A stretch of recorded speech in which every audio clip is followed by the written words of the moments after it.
Hallo Leute, willkommen auf meinem YouTube-Kanal. Heute zeige ich euch, wie man ein Mascara-Pudding macht und ein Seetang-Ingwer-Peeling. Zeige ich euch später.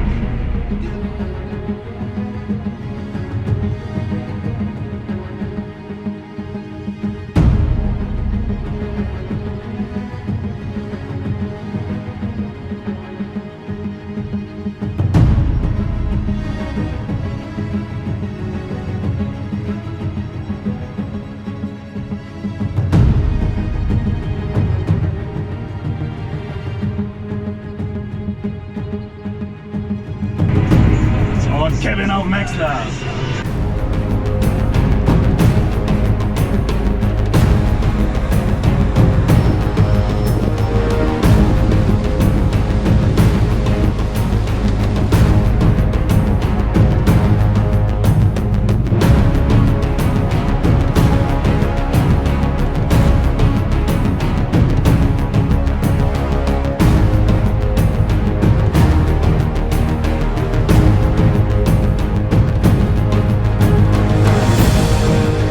Geil, wa? Sowas sieht man auch nicht alle Tage. Da muss man ja mal bei Bichel kommen, in Deutschland. Der wird geil.